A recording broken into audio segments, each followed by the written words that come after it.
What's up, everybody? Brandon here from IGN. I am very excited to share with you a first look at Bandai Namco's upcoming Souls-like action RPG, Code Vein. Now, I don't want to talk over the whole thing. I'm just going to give you a brief overview of my experience in the about an hour I spent playing this game, and then I'm going to get out of here so you can finish watching the rest of the clip. But just a couple things to keep in mind. This is a early build, very work in progress, so pardon any dust that you see. As well as this is all handcrafted for us specifically, so don't worry about spoilers. These enemies were placed here by hand so we could get a unique approach. So top level overview. Code Vein is a Dark Souls-like game. Make no mistake, they're not trying to hide it. It is very, very much inspired by that game.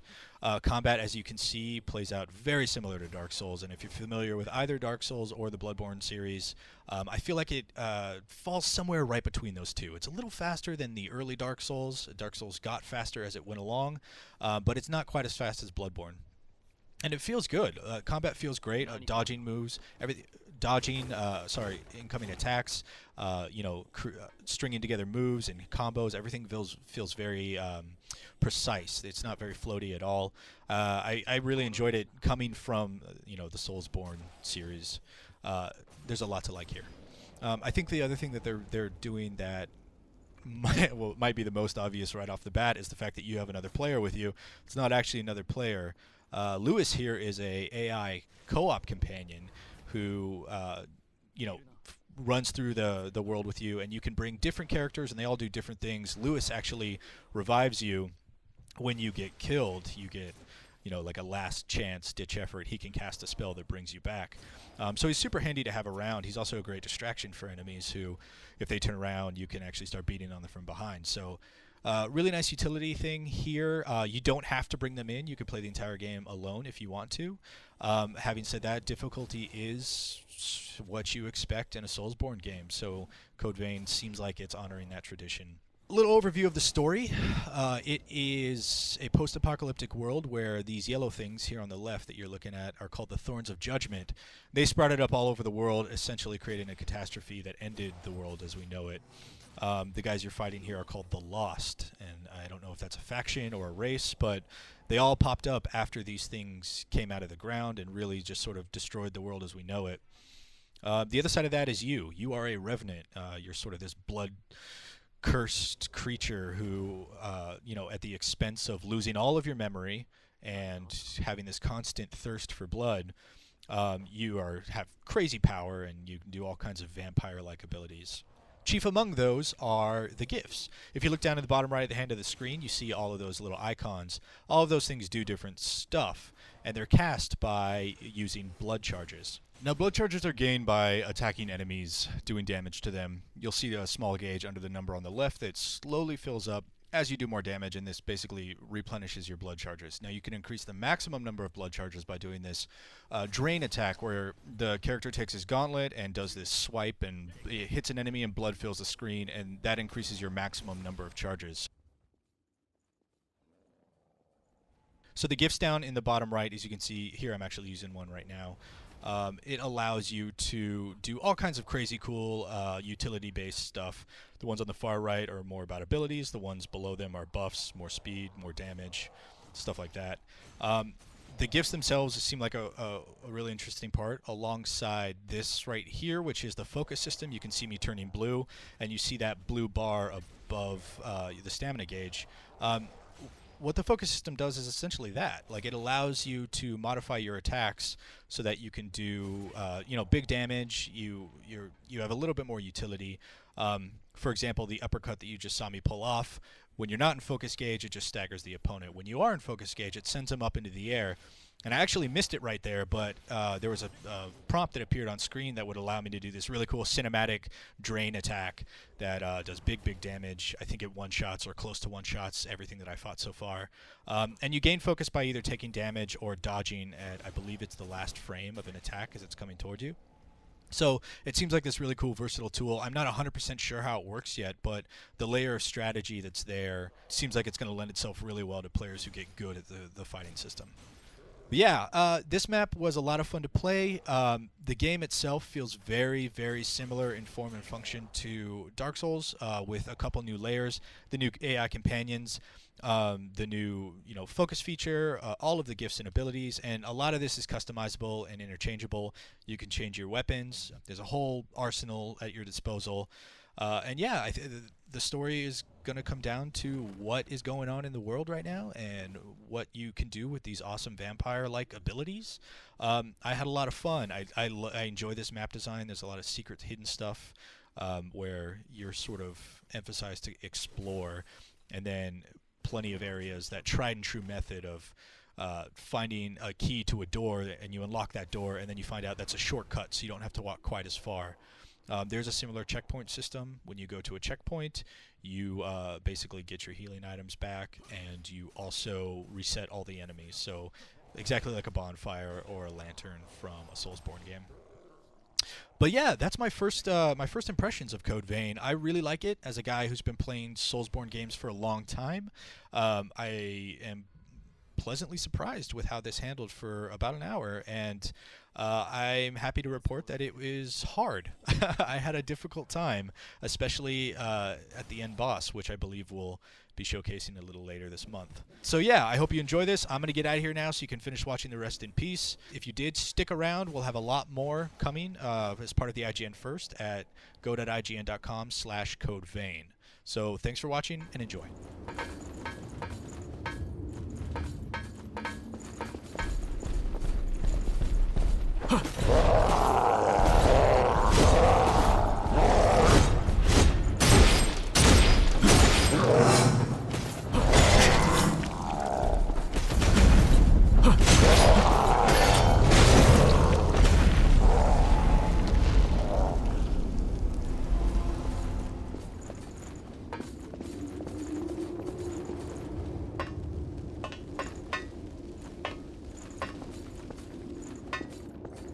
ロストだ。まだ距離があるな。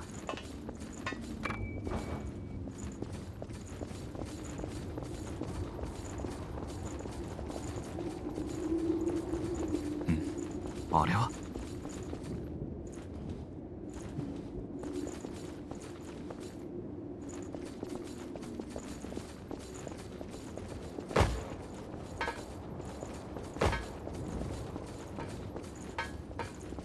何かあったか？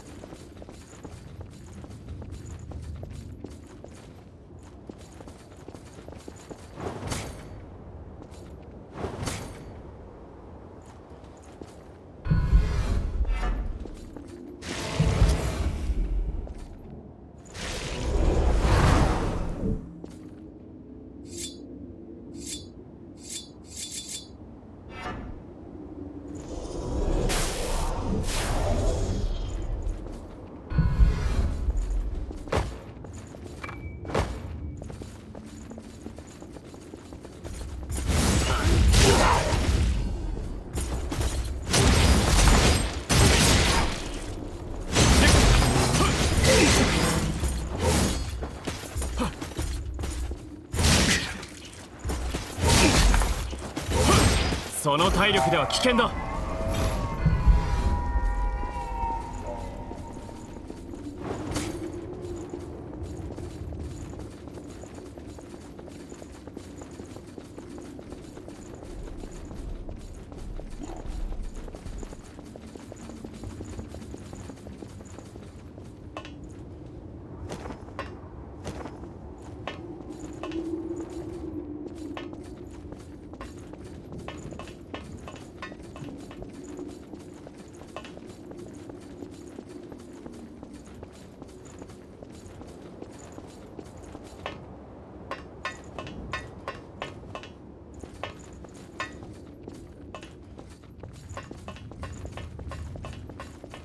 少し観察するか。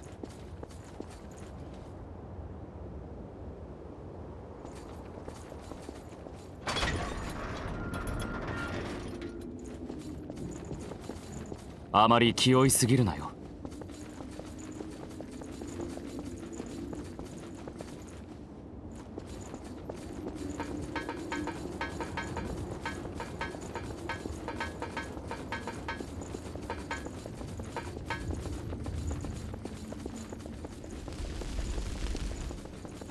この辺り気になるか？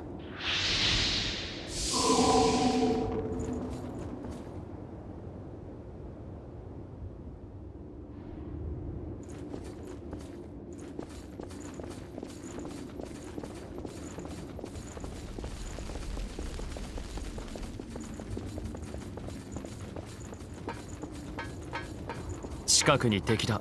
気をつけろ。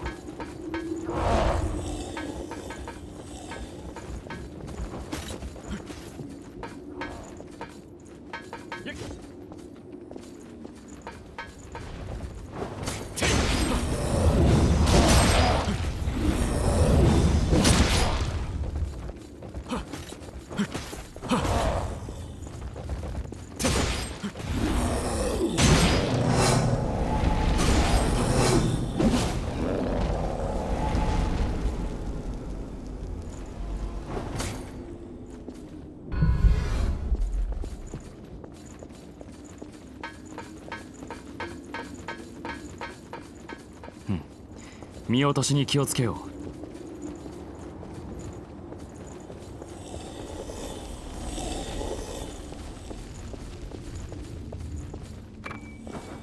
近くに敵だ。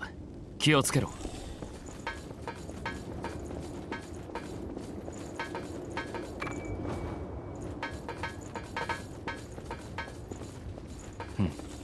見落としに気をつけよう。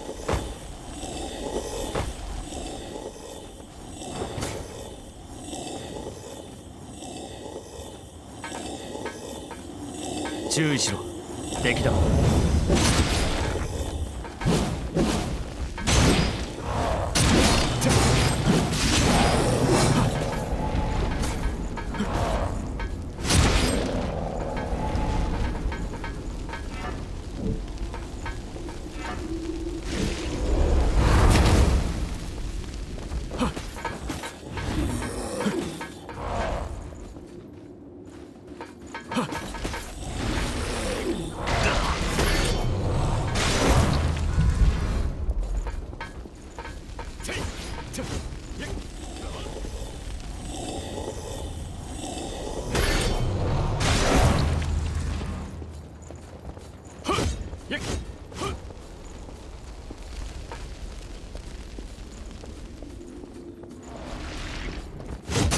開けた場所へ出た方がいい。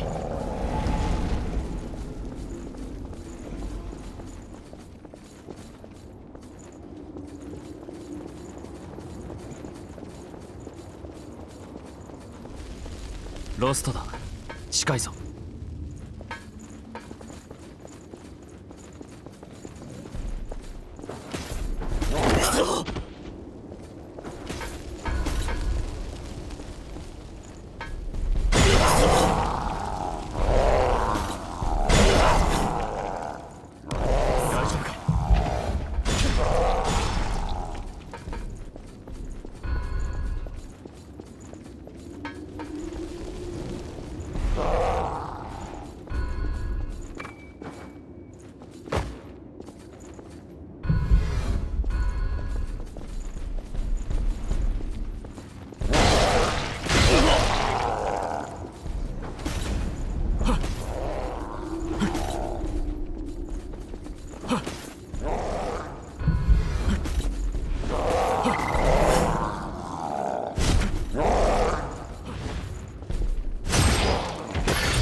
道の判断は任せよう。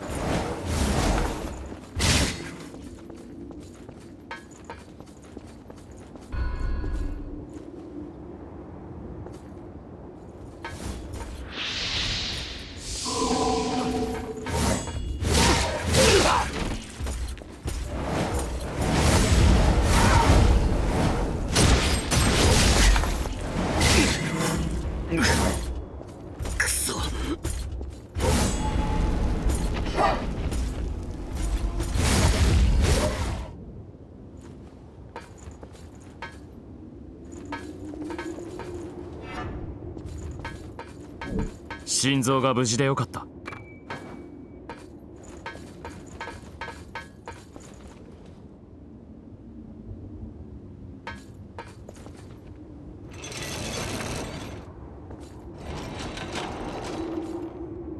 いるな。気をつけろ。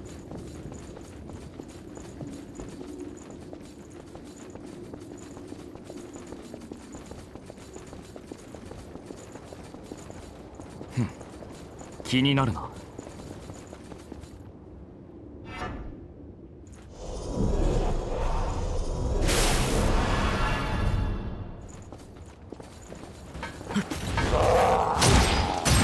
の場所では無理だな。